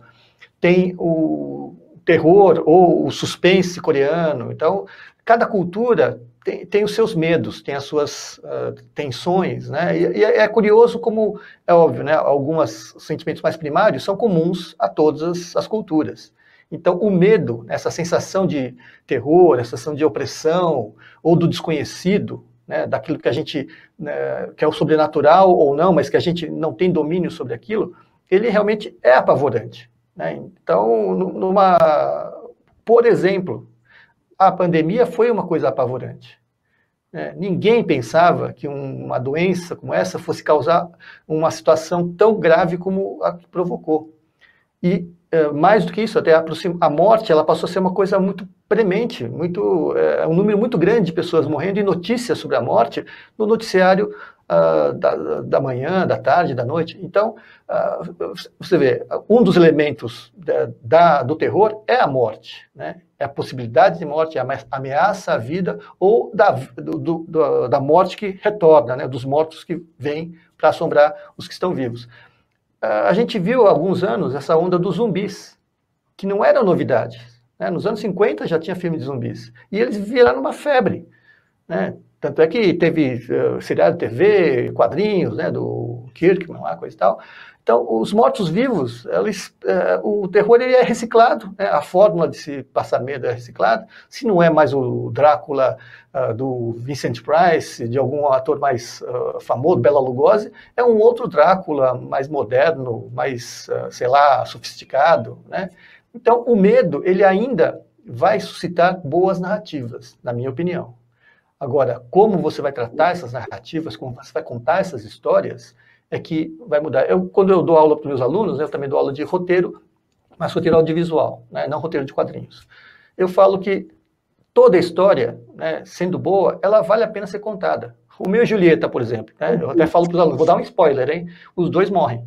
Todo mundo sabe, né? A história é a mesma, não vai mudar. Só que o modo como você conta, né, como você vai escolher cada cena, né, cada tratamento. O Moby Dick é uma das histórias mais adaptadas para os quadrinhos que já existem. Acho que tem umas 10 ou 20. A história é a mesma, todo mundo sabe como é que termina, né, que é uma tragédia, mas continuam se fazendo histórias em quadrinhos de Moby Dick, assim como continuam fazendo filmes, peças de teatro, com montagens diferentes, com ambientações diferentes, né, porque West Side Story é um musical com porto-riquenhos, mas é a história de Romeu e Julieta, né? São gangues grupos étnicos ou grupos familiares que não se bicam, e aí tem um conflito porque os dois, a moça e o rapaz, se apaixonam e vira uma desgraça. Então, essas paixões, né, humanas, os sentimentos humanos, eles vão sempre ser explorados, e com essa reciclagem, né, mudando os modos, os meios. Eu até brinco que Romeu e Julieta hoje em dia seria inviável, porque é só dar um celular. Romeu, eu vou atrasar, não vou estar lá, qualquer coisa, né? Não precisa de um padre para dar o recado e vai se perder no meio do caminho, coisa e tal, vai dormir. Então, hoje em dia, algumas narrativas ficariam menos críveis, mas é só dar um jeito, acabou a bateria, putz, meu celular caiu na privada, não está funcionando, né? Então, essas coisas a gente vai conseguir manter essas sensações, né? Então, o medo, né, o pavor, as incertezas em relação àquilo que a gente não conhece, é um sentimento muito forte que a gente ainda vai continuar alimentando, porque, assim, eu não manjo muito de Freud, mas nós temos essa pulsão da morte, principalmente o jovem, porque a morte para o jovem está tão distante que ele faz questão de desafiar. Eu, por exemplo, não gosto de montanha-russa, nessas bungee jump, coisa e tal. Não imagina. Agora, para o jovem, justamente o desafiar a possibilidade da morte é que é o bom, é que é o gostoso. Aquela tensão, aquela 1h30 que você fica na fila antes de subir naquele brinquedo, né, e você desafiando, né, brincando com os amigos, aquilo faz parte da diversão, porque a brincadeira em si dura 20 segundos, 25 segundos, né? Um bungee jump acho que nem isso, né? Mas de qualquer forma é o desafio da morte, né? E a gente sempre vai ter isso, e sempre vai ter histórias que vão contar de coisas que podem levar à morte ou podem trazer a morte até nós, e a gente vai ter que lidar com isso de alguma maneira, como é que a gente vai reagir, se vai berrar, se vai sair correndo, se vai encarar, né? Então eu acho que o terror ainda tem um bom caminho aí para ser percorrido, seja sob forma de quadrinhos, seja sob a forma de filmes, ou a própria literatura, né? Na minha humilde, modesta opinião, acho que é isso. Boa. E aí, Dani, você acha que o nosso mercado volta de quadrinho, né? Volta, não? Cássio, eu acho que eu vou saber falar mais sobre quadrinhos do que de terror propriamente, tá? Eu acho que o terror ele nunca vai sair de moda. Ele vai ter ondas de picos e vales aí durante toda a sua... Mas é o que o Nobu falou, o medo é nosso primeiro instinto, quer dizer, a gente vai sempre sentir medo e sempre vamos tentar explorar o medo da melhor maneira, tá? Sobre os quadrinhos, eu vejo que é a mesma coisa que tem que adivinhar se vai ir tudo para o digital ou não. Eu não vejo o fim dos quadrinhos. Porém, como publicar quadrinhos, como desenvolver quadrinhos, vai passar por adaptações, né? Chegou a citar isso durante o programa, mas a Calafrio, muitas vezes eu escuto algumas críticas, ou até pedidos, mais pedidos do que críticas. Poxa, coloca histórias mais compridas, tal. Mas, assim, todo mundo que está envolvido na Calafrio são pessoas como eu. Temos nossas atividades profissionais, temos nossas atividades pessoais, e no tempo livre a gente produz uma revista em quadrinhos, né? Então, isso também está envolvido em ter histórias curtas, tentar ser criativo. Os enredos curtos eles têm uma vantagem que permite dar menos espaço para o roteirista errar, se perder na trama. Então, está sendo a minha forma de publicar as histórias curtas, ser uma maneira de veicular mais gente, veicular mais revistas, está sendo, e de veicular a revista, né? Viabilizar a revista. Então, eu vejo dessa maneira. Eu não acho, você colocou aí umas 2, 3 vezes no programa, que o Daniel seria o avatar, o precursor de um movimento de ressurgimento do terror. Não, eu não me da Vila. Não, tudo bem, você falou sobre o movimento da Ink Blood, né? Não vai caber isso. Eu fiz o questionamento, né? Seria? O Daniel é um fã que está produzindo para fãs e estamos aí num consórcio de fãs viabilizando um projeto, uma atividade em comum, né? Um hobby em comum, não é uma atividade financeira, com fins lucrativos, nada. Tem que se sustentar. Eu não tenho compromisso com lucro, mas tenho muito menos com prejuízo. Tá? Então, exatamente. Tem filho, tem conta para pagar, tem tudo. E não há nada de errado. Tem uma outra parte da minha vida tem uma outra parte da minha vida que se encarrega disso. A engenharia se encarrega disso.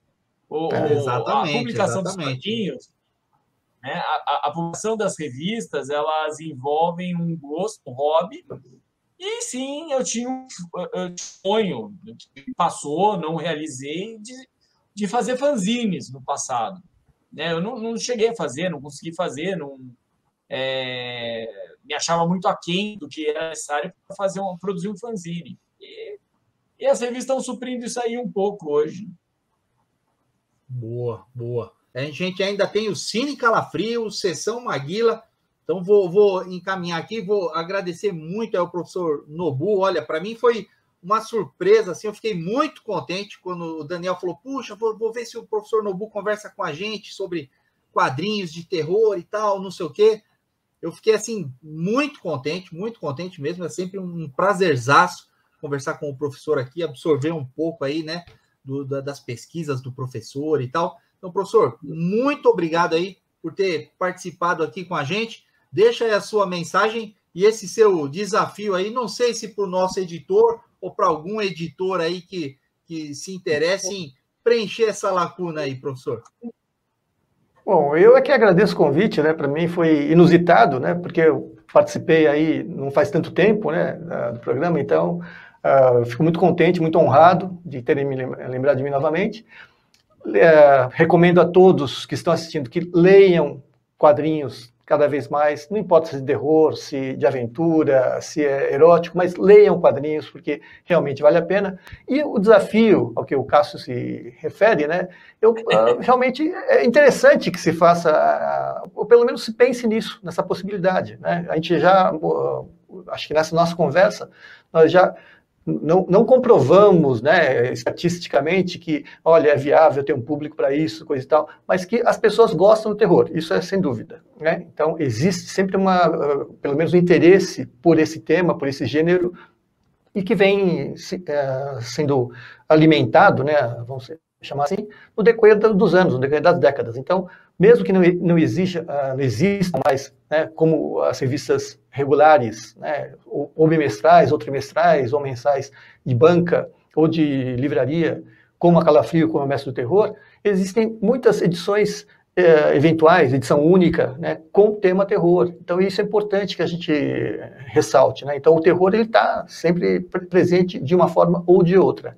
Então, se alguém se dispuser a fazer essa publicação anual, fazendo todo um almanaque com esse estilo que eu comentei, né? Faz a primeira parte, um levantamento de tudo que saiu de quadrinhos de terror no país, e depois, né, fazendo um trabalho de resgate de obras antigas, trabalhos mais atuais, novos autores, enfim, de alguma maneira, dar ao terror, né, o devido valor que ele sempre mereceu ter como mercado, como produto cultural, e como um produto artístico, né? Porque hoje a gente também cultua esses artistas, né? Esses grandes nomes que ficaram para sempre, o Flávio Colim, o Jaime Cortez, mas é certo que quando eles faziam um gibi, é uma historinha que eles estavam fazendo, não tinham essa pretensão da grande obra de arte, né? Faziam para preencher as páginas que eles precisavam fazer na revista para vender. O Rubens Francisco Luchetti, que é um escritor fantástico, ele tem mais de 1000 livros escritos. Né? Então, é uma obra que precisa ser sempre valorizada. Eu comentei, né, quando eu escrevi um livro sobre a carreira dele, é um cara, nossa, ele transitou pelo desenho animado, pela literatura, por roteiro de cinema. Né? Ele escreveu o roteiro dos filmes do Zé do Caixão, dos filmes que consagraram o Zé do Caixão. Então, vejam que figura nós temos aqui no Brasil, e nem todos, né, conhecem. Era para ser um grande nome da literatura. Um imortal. E continua produzindo, hein? Continua produzindo, isso eu acho fantástico. Né? Ele participou de um projeto recente com a filha do Zé do Caixão, né? Então, eu acho isso é bom, isso é positivo, porque mostra que não está, assim, ele não estagnou, ele não parou, já fiz, né, o que já está feito, está satisfeito. Não, então é uma pessoa que tem esse espírito inquieto, né? Então, reconhecer esses nomes, valorizar esses talentos, eu acho importante, porque é um país que, infelizmente, né, tem uma memória muito curta, deixa passar o que é pop, é muito valorizado, né, é hipervalorizado, e aquilo que realmente a gente precisava talvez mostrar, né, o quão importante foi, né, qual o valor que teve dentro daquele contexto, dentro daquele momento histórico, a gente às vezes deixa passar. Então, uma publicação ou um livro contando a história dos quadrinhos de terror do Brasil, ou pelo menos esse almanaque anual que fizesse esse levantamento, e quem sabe, mais para frente, fazer uma compilação, né? Quem sabe esse almanaque vá publicando capítulos dessa grande história, né? Já que um livro de um fôlego só seria talvez mais complicado. Olha o Daniel. Tá, opa, agora pelo menos o Daniel concordou, hein? Estou começando a sentir aqui. Também estou sentindo. Olha, uma predisposição para que a coisa saia. Vai chegar a hora da minha despedida aí. Bom, independentemente, né, de quem for o editor dessa obra, né, não é a minha especialidade, quadrinho de terror, não é aquilo que eu mais conheço, né, tanto é que quando falaram da Block, pouca coisa eu tenho como referência, mas dentro das minhas limitações e que eu puder de alguma maneira colaborar com esse trabalho e incentivá-lo principalmente, nossa, eles podem contar comigo, tá? E é isso, então, eu me despeço mandando um grande abraço para todo mundo aí que está assistindo, e incentivando mais uma vez a ler quadrinhos cada vez mais. É isso aí, Daniel. Quer fazer sua despedida aí para o professor? Isso aí, Nobu, agradecer muito você ter dedicado seu tempo aí para conversar com a gente aí, né, tal. Foi um programa com alguns tropeços técnicos aqui, né? Mas, pois é, poxa, peço até desculpas pelo problema aqui na conexão. Não, mas o Daniel também está com um problema lá. Estou travando todo o tempo aí. Então, eu quero só, assim, né, deixar uma informação, tá?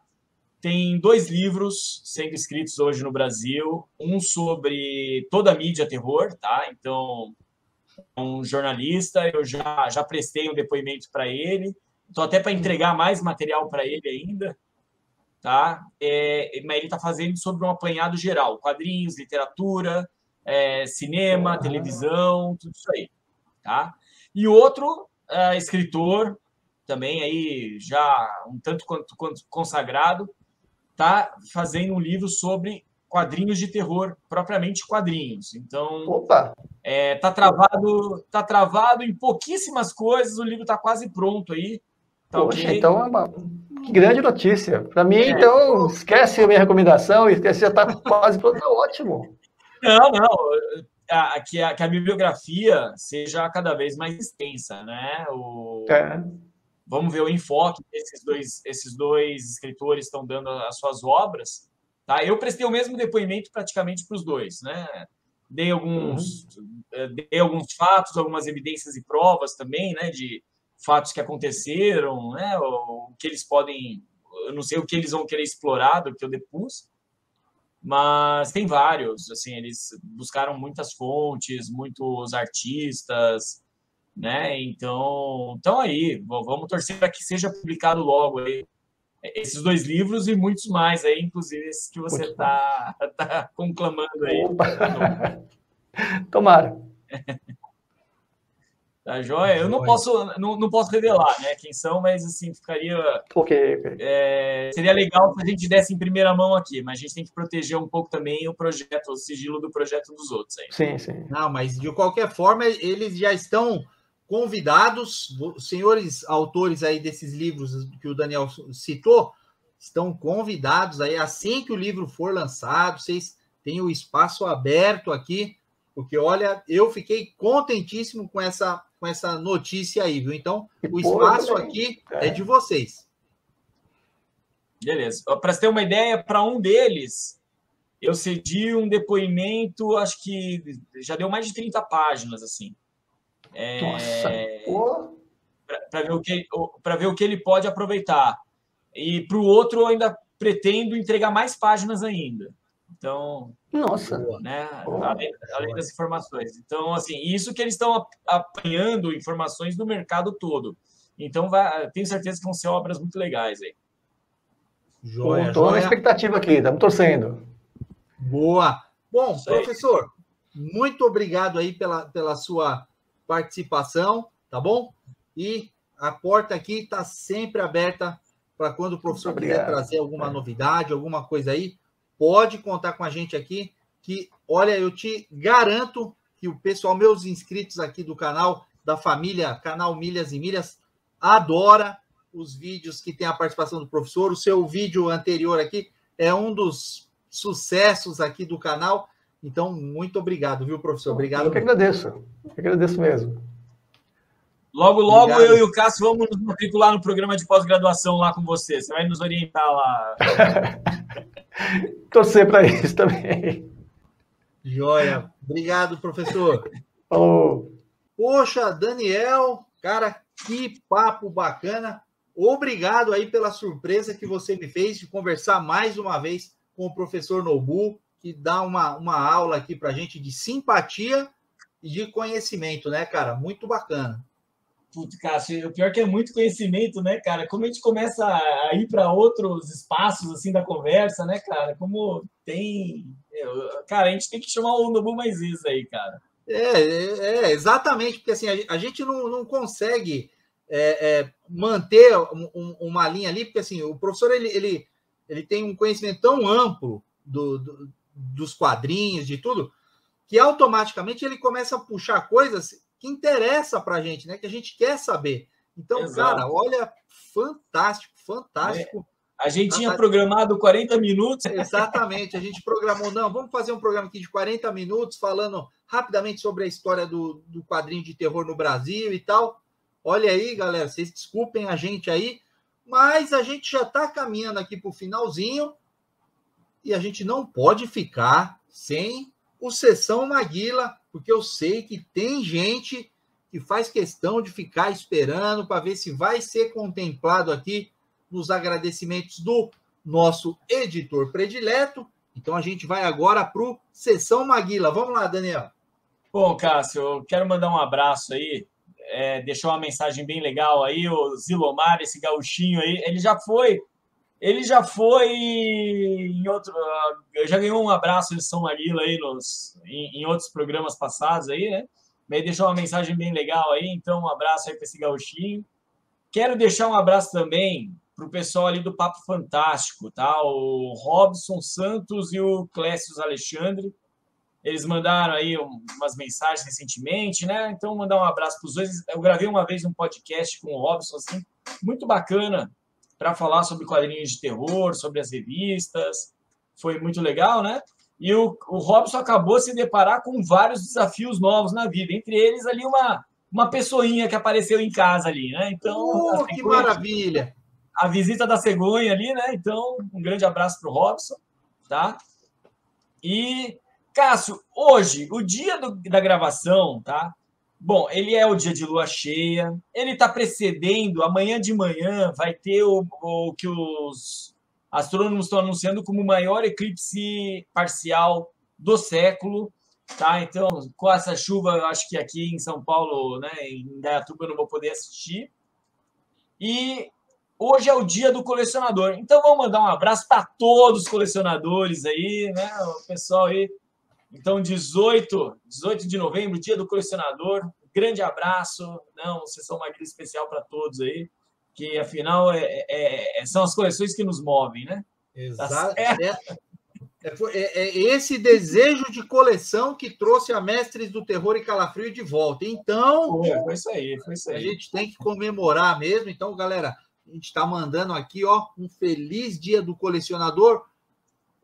Quando você está assistindo aí, está atrasado. Mas, na verdade, a gente está gravando no dia mesmo. Então, Exato. Vamos todos nós aqui nos dar um grande abraço aí, porque o que a gente curte mesmo é colecionar. Bem lembrado, viu, Daniel? E quero estender para o Zilomar, só para estender para o Zilomar, que, ó, muito bacana a mensagem que ele passou para a gente, tal, não sei o que ele deixou lá no videozinho. Então, ó, Zilomar, muito obrigado aí pelo seu apoio, viu? O que você ia falar aí, Daniel? Não, só avisando que tem anúncio na semana que vem, hein? Sim, a semana que vem vai ter anúncio importantíssimo. Eu não sei também o que é, porque ele não me antecipa nada. Eu estava achando que ele estava querendo falar da edição que vai sair ainda em dezembro, mas ele já tinha falado isso já há muito tempo. Mas também pode ser, eu anuncio, quem sabe. O mês que vem ainda não é dezembro, né? Então, sei lá. O mês que vem é dezembro. Desculpa, semana que vem. Terça que vem não é dezembro ainda? Não, terça que vem ainda não. Não, hoje é dia 25. Terça que vem é dezembro já. Então terça que vem o próximo programa já é dezembro aí. De repente. Vou poder anunciar a revista também. Boa. Mas, galera, agora é aquele momento que até eu fico curioso aqui, porque eu confesso, às vezes o Daniel, ele me fala, vou assistir tal filme, tem esse filme aqui por Cine Calafrio e tal, e às vezes eu não fico sabendo, ele fala filme aqui que eu não estou sabendo. Hoje eu estou achando que ele vai falar de um filme que ele, nossa, ele acabou de sair do cinema e ficou rasgando elogios aqui para esse filme. E se você está curioso, eu vou te falar o seguinte, aguenta um pouquinho aí, que eu só vou rodar a vinheta. Vamos lá.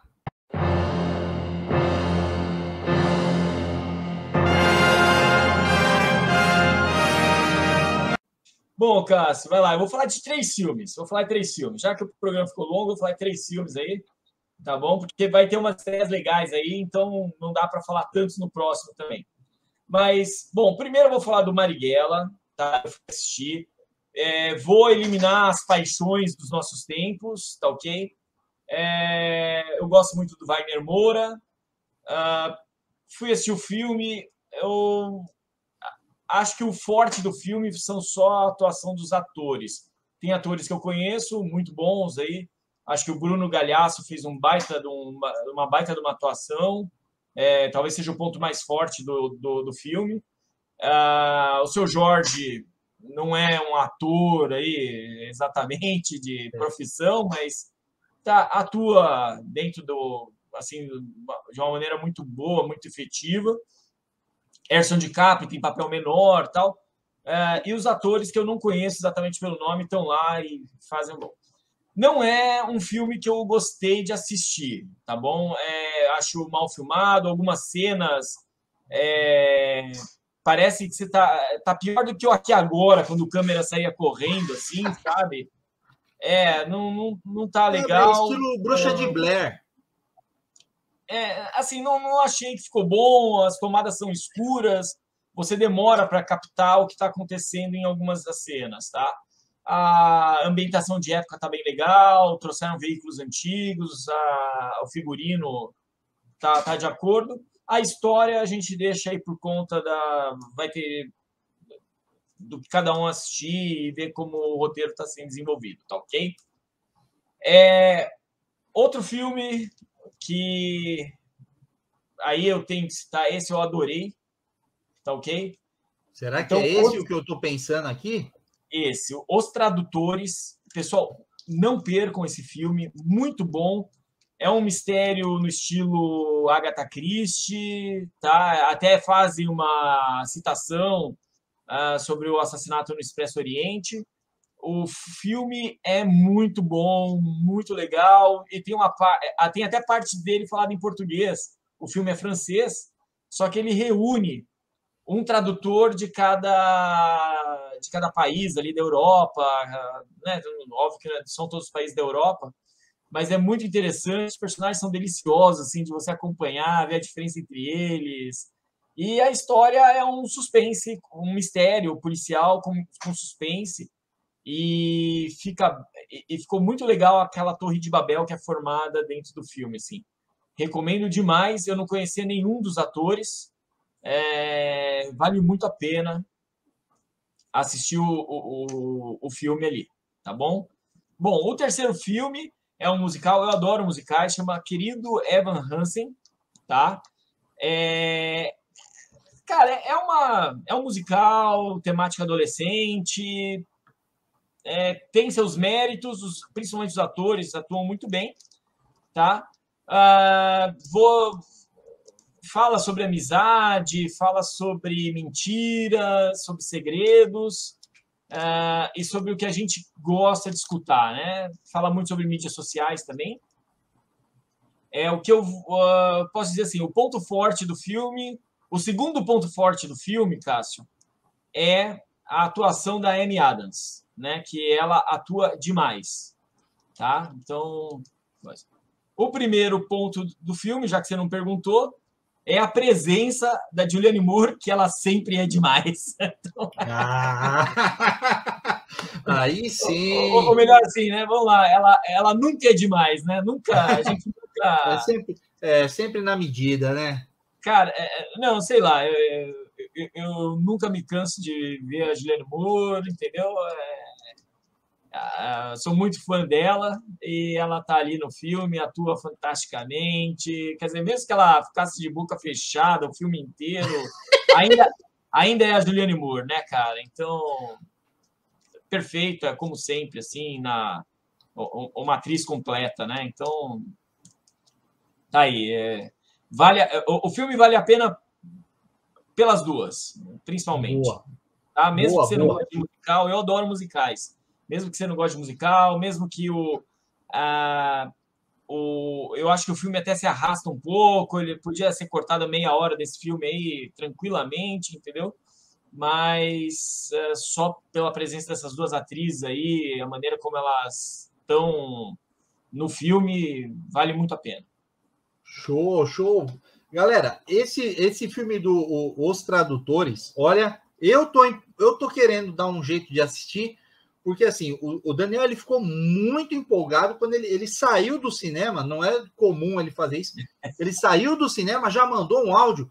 Putz, Cássio, que filme bacana que eu assisti e tal. Eu pensando, falei, meu, será que ele assistiu o Duna de novo? Quando eu tava ouvindo o áudio, né? Falei, será que ele assistiu o Duna de novo? Ele falou, meu, é um filme francês. Falei, caramba, cara, eu tô curioso para assistir esse filme aí, viu, Daniel? Tô curioso, vou ver se eu consigo uma forma de assistir esse filme aí. Vale muito a pena, Cássio, vale muito a pena a maneira como eles construíram a história. Se você gosta de uma história detetive, de um Agatha Christie, principalmente, está muito bebido em Agatha Christie, mas você vê outras fontes, você vê outras referências também no filme, tá? Vale muito a pena, assim, é imperdível, imperdível, tá? Ainda acho que aquele filme que eu comentei aqui sobre Bagdá Vive em Mim, né? Ainda é um filme melhor, é um filme que eu gostei mais, porém Os Tradutores está imperdível, assim, um filmaço.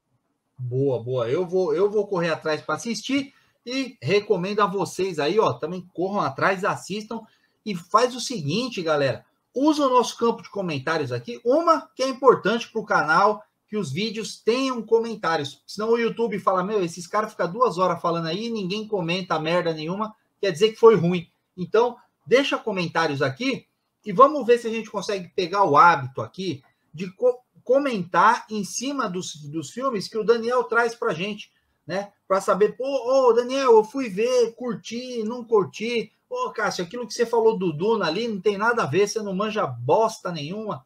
Pode falar aí, vamos agitar o campo de comentários aqui, tá bom? Agora eu preciso fazer o seguinte, eu preciso liberar as pessoas que começaram a assistir o vídeo lá e é o primeiro vídeo aqui no canal. Então, olha, você aí, que lá no comecinho eu tinha te alertado sobre a maldição e tal, eu quero te dizer o seguinte, se você ficou aqui, ó, 2 horas de vídeo, você merece se livrar da maldição, azar daquele que começou a assistir e parou na metade. Esse aí, olha, eu não posso fazer nada. Agora, você que está aí, colocou o like lá no começo, eu só vou agora abrir para você a opção. Se você quiser tirar o like, tudo bem, a gente entende, é sinal que o trabalho aqui nosso não é bacana. Você está liberado da maldição do mesmo jeito, tá bom? Agora, se você optar por manter o like aí, eu quero te pedir mais um voto de confiança só.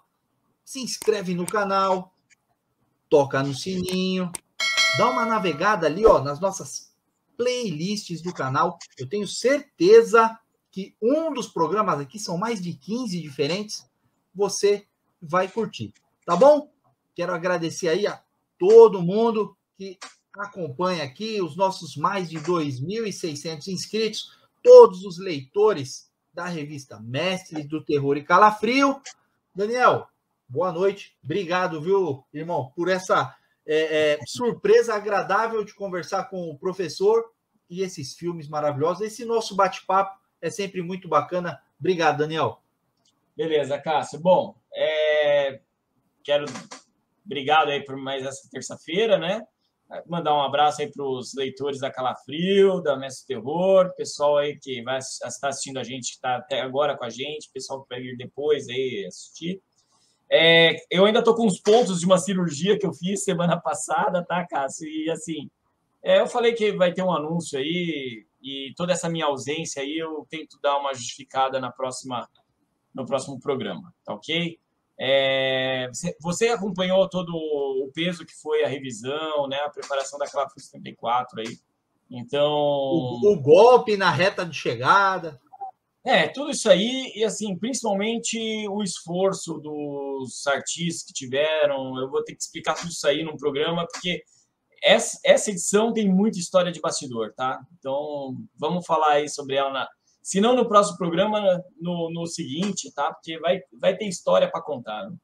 É isso aí, galera. Fica ligadinho aí, porque o próximo programa, que é aquele em que a gente destrincha a edição para vocês, ainda vai ter anúncio que o nosso editor precisa fazer para todos nós, leitores da revista. E ele já adiantou que essa edição que vai estar saindo, a 74, está recheada de histórias de bastidores. Bom, galera, foi isso então. Muito obrigado a todos e nos vemos no nosso próximo vídeo. Certo, Daniel? Certo, Cássio? Sem mais delongas.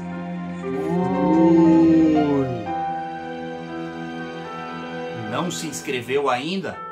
Está perdendo tempo. Inscreva-se aqui, nesse botão aqui em cima, e eu deixo também dicas de vídeos mais antigos do canal. Me ajude, assistam desses vídeos, deixe lá também e até o próximo.